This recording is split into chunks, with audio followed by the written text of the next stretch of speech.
Welcome to The Printer's Edge with LaManna, a podcast about how to sell, buy, or build a printing business. Now here are your hosts, LaManna and Ken Okel.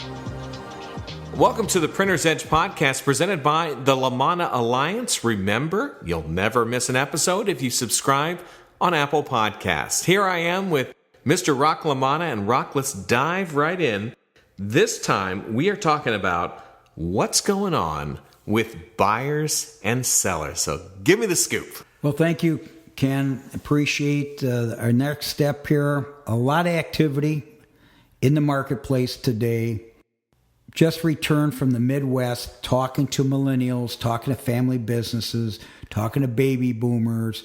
And what's really interesting right now is the family businesses looking to sell and looking to acquire and really trying to find that match right now. So it's an exciting time right now during this time, looking at diversification, looking at growth, and so on. So I'm excited about today's session. You were telling me that you've been discussing a potential deal that involves two families, and both have been in this industry for quite some time. Yes, I've known these people, the fourth generation, and I had a very good understanding of a GIP member that is looking for growth. Second generation, looking for another facility on the outside of their state. I kind of thought, I'm going to put these two together. There's some synergies, there's a strategy, and the awesome situation. And by the way, this took 4 or 5 months to put these two together. And that's with confidentiality agreements, financials being exchanged, being very discreet about the situation, and then also committing to a finder's fee agreement on the sell side and the buy side, because I really have to understand if somebody is not only ready, willing, and able to sell their business or even be qualified to buy a business in this case. So it's very exciting having this discussion between a fourth generation company and a second generation. But what was unique about it was the people speaking for the company were both in their 50s, and they were both operations people. Interesting. Which really brought in awesome questions, because it was all about the 20, 30 years of these 50-year-olds talking about the growth of their family businesses and where they're headed in the future. You were also telling me that the sellers are really looking to sell right now. Yes, and that's a lot because the baby boomers that are usually the owners of the business are looking at their future, and they're basically going to cash in. And believe me, the fear is there. The fear is there. What do I do next? And one of the issues is a baby boomer must understand, or must really look at and think through the post-transaction. Because the baby boomer usually may not have a hobby because they were working diligently on their business and working on the business, but maybe something to change. Their health, their marriage situation, their family. They wanted to cash in, they wanted to play some golf or whatever that may be. So what I try to understand in the family is, what is the seller in the post-transaction? What are they going to do in the future? Because you got to keep them motivated in some way to look towards the future and get excited about their future, to embrace and enhance their future, not just work all their life. Rock, I understand one of the important things, as always, is chemistry. Yes. And that's my advantage, because I usually understand both the buyer and the seller, because I'm a matchmaker, okay? And I qualify not only the seller, the buyer, and I always talk about the 3 T's, and that's basically the truth, all right? We're also talking about the timeline, and we're also talking about trust. And those are the 3 things that are very critical when I match up the opportunity. If there's a serious interest, a buyer and a seller will take that next step to be introduced one-on-one the buyer and the seller, and the key executives of that operation to feel each other out when it comes down to knowledge, experience, and basically the chemistry. The chemistry is key. Once you walk through the plant, you're going to get a feel of the culture. And if there's not a match with the culture and the chemistry of the buyer and the seller, it's not going to happen. And there's no reason why to force anything. Prior to that on-site visit, they've already seen the financials. They've already seen the book. They've also seen the equipment. They've seen the website, and they have a pretty good idea. And by the way, they could be competitors and at least knowledgeable about them. But the interesting thing is, in this last introduction, it was ironic that the buyer said, it's taken us this long to know who you are. I mean, I was shocked that they didn't know each other. It was so low key on both sides. Now, the buyer was well known to the seller, and that's why they were very interested in teaming up. But the buyer did not know the seller because of their size or because of their approach to the industry, which was very low key.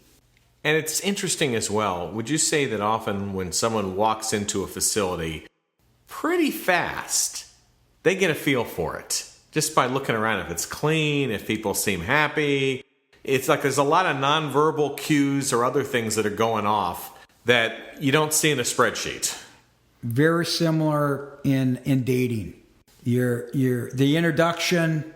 What do you call it? The blind date? Yeah, you see the description and everything. Exactly. You have an idea. However, you haven't heard the person. You haven't understood their vision, their insights, or their experience, and so on. But once you put all that together, you start thinking about, what's the integration going to be like? How can I work with this person in this situation? Because let's face it, when you put a buyer and seller together, that's a marriage. And it's going to go on. And just like a marriage, there's joy, there's ups and downs, possibly there's a breakup, possibly there's a divorce, or whatever.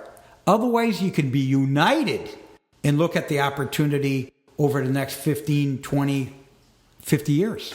Yeah, important to really do your homework and just to see, like you said, that chemistry aspect. If you've got it, you're in great shape. If not, it's going to be hard.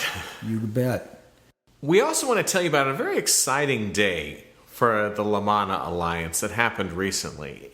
People who are following Rock on LinkedIn, which is Rock LaManna, just look them up. You need to follow them because we put out a lot of special content. And recently people got to see a special moment, some pictures and videos of a young man in the school system who was a recipient of a brand new stroller, which is basically a wheelchair.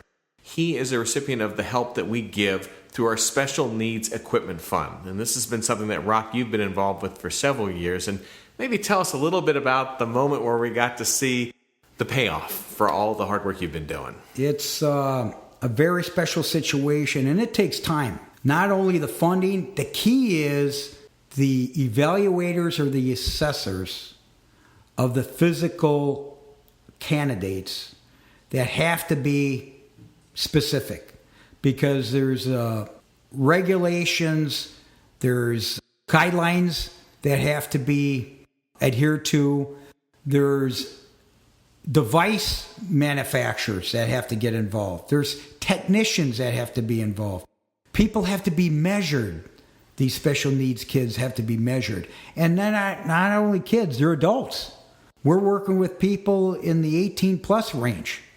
So what's beautiful about it is you get to meet the families, physical therapists that see and observe and really select the right candidates for us. And once we realize the need, everything is customized from then on.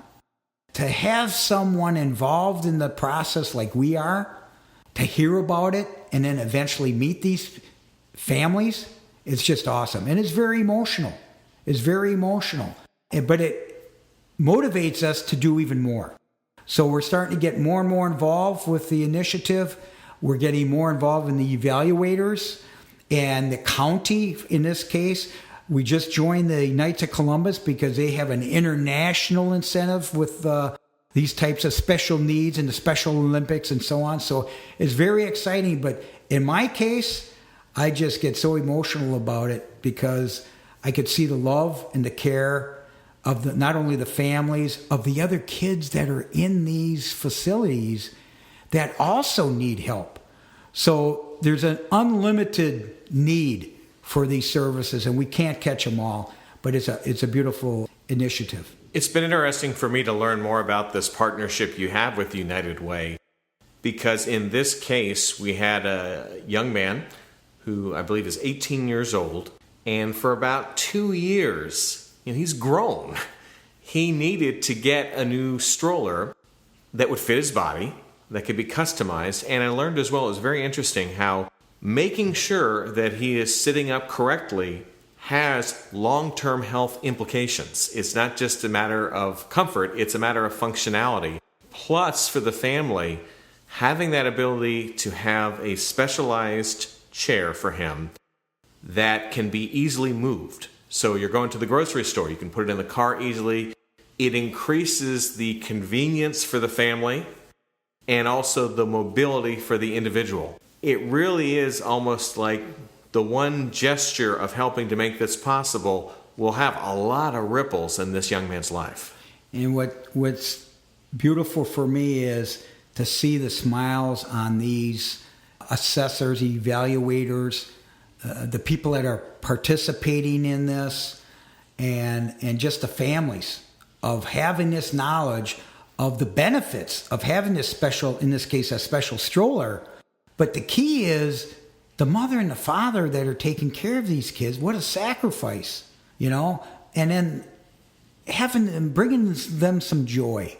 And when you see a smile on these adults of what that's bringing to them, and it's giving them more opportunity to enjoy not only their life, but enjoy some type of joy amongst the family. So that, to me, gives them that extra initiative to do something more with the family, and it's a beautiful thing. Great story, Rock. It was very exciting to be a part of that moment, and I think it shows that we talk a lot about business on here, but it's also nice sometimes to talk about just people helping people, because that's a very powerful thing, and often that's what it's all about in life. You bet. It's awesome. Rock, if someone wants to get in touch with you, what's the best way to do that, or just connect with you online? Quite a few ways. Email rock@rocklamanna.com. My website, rocklamanna.com, and that's ROCKLAMANNA. LinkedIn @rocklamanna. Twitter @rocklamanna. Skype @rocklamanna. Subscribe to LNNW. Subscribe to my blog. I mean, we could go on and on and on. There's no way that you won't be able to get a hold of Rock LaManna. You're everywhere. But I also have a number, 561-543-2323, and that's right to my mobile phone. I text, I return calls. Very good. And if you'd like to reach me, my name is Ken Okel. I'm a professional speaker who's also Rock's Director of Communication. To get me, go to my website, www.kenokel.com. So, Rock, we hear a rainstorm outside. I don't know if that's picking up on the microphone. It's been a wet month in Florida, but fortunately we're in here nice and dry. So, Rock, as we leave everybody, I guess what we need to say is... See you in the marketplace. This is The Prince's Edge with Rock LaManna. Thanks for listening.